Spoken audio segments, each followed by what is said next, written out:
चेहरे का दर्द माइग्रेन या डेंटल प्रॉब्लम या क्लस्टर हेडेक या ट्राइजेमिनल न्यूरैल्जिया के वजह से हो सकता है।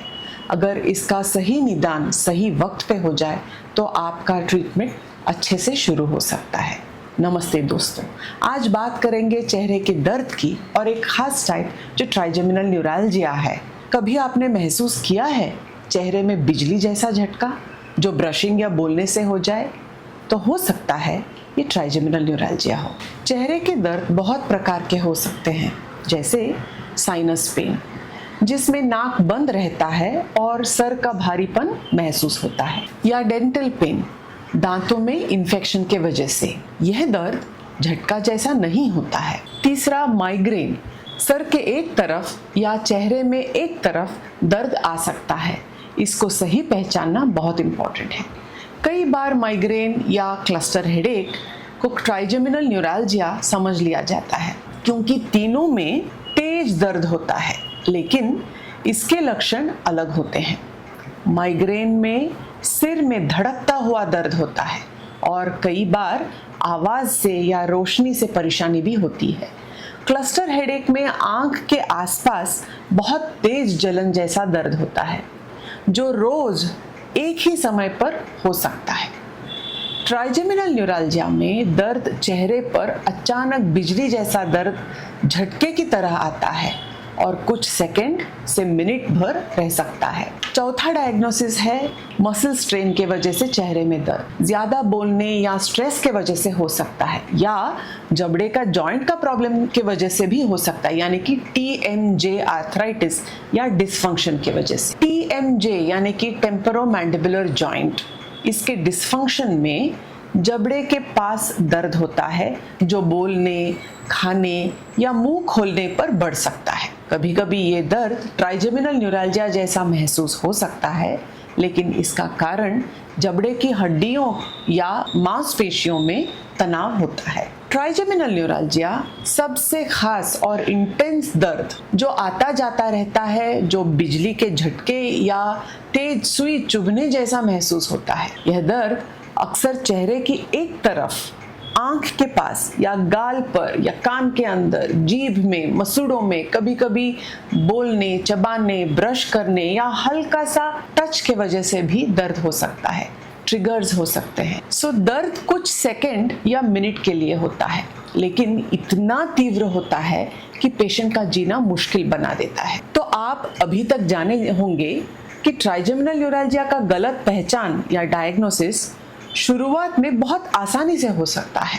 इसीलिए रुक के पेन का पैटर्न ऑब्जर्व करना बहुत इंपॉर्टेंट है। सही डायग्नोसिस और सही ट्रीटमेंट के लिए ये बहुत ज़रूरी है।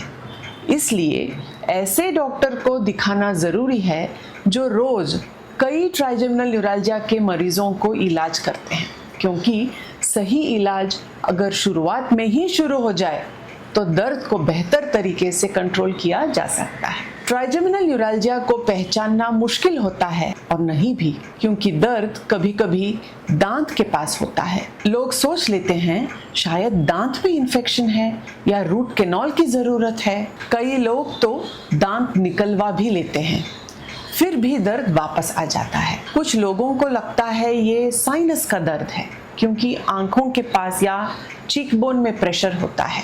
लेकिन अगर दर्द अचानक आए, बिजली जैसा हो और ब्रशिंग, बोलने, ठंडी हवा से, ये सब चीज़ों से अगर ट्रिगर हो जाए तो हो सकता है ये ट्राइजेमिनल न्यूरैल्जिया हो। इसीलिए सही डायग्नोसिस बहुत ज़रूरी है। तो डायग्नोसिस कैसे करते हैं इसको? ट्राइजेमिनल न्यूरैल्जिया क्लिनिकल डायग्नोसिस है। डॉक्टर्स आपके सिम्टम्स सुनते हैं और कुछ साइंस एंड सिम्टम्स देखकर और कुछ दिन या महीने ऑब्जर्व करते हैं। ऑब्जर्व करने के बाद इस नतीजे पे आते हैं कि ट्राइजेमिनल न्यूरैल्जिया हो सकता है। MRI हेल्पफुल हो सकता है, लेकिन सिर्फ कंफर्म करने के लिए कि और कोई प्रॉब्लम ना हो। अगर आपको ट्राइजेमिनल न्यूरैल्जिया में MRI का इंटरप्रिटेशन के बारे में ज्यादा जानकारी चाहिए तो इस वीडियो को जरूर देखिएगा। ट्राइजेमिनल न्यूरैल्जिया का इलाज कैसे होता है? सबसे पहले दवाइयाँ। शुरुआत में आमतौर पर कार्बामेज़ेपिन, डॉक्सकार्बामाज़ेपिन या गाबापेंटिन जैसी दवाइयों से दर्द को नियंत्रित किया जाता है।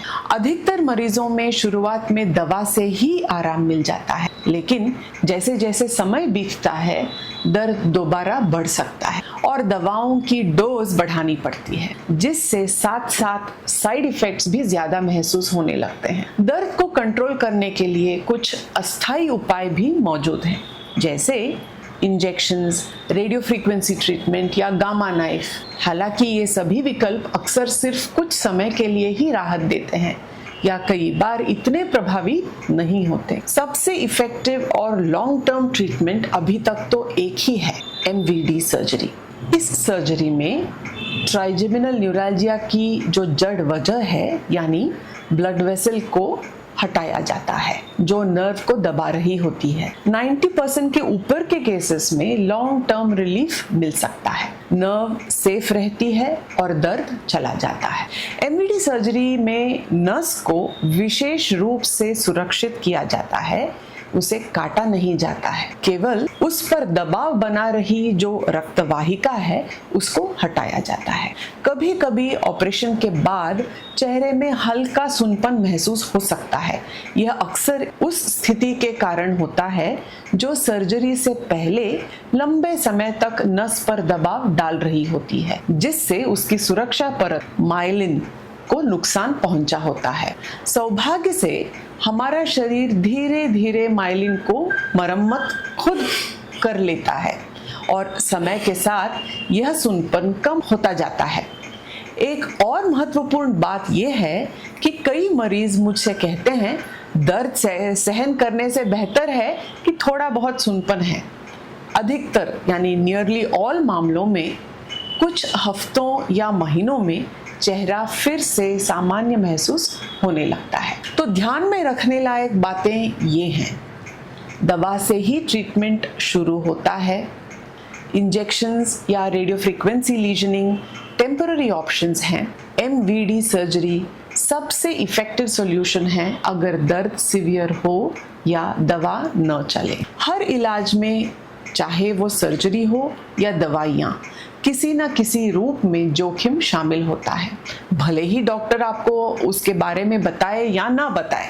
MVD सर्जरी भी इससे अलग नहीं है, लेकिन जब आप सभी विकल्पों को समझदारी से परखते हैं और अनुभवी डॉक्टर का चयन करते हैं तो अच्छे नतीजों की संभावना बढ़ जाती है। जोखिम को पूरी तरह मिटाया नहीं जा सकता, लेकिन सही निर्णय से उसे काफ़ी हद तक कम ज़रूर किया जा सकता है।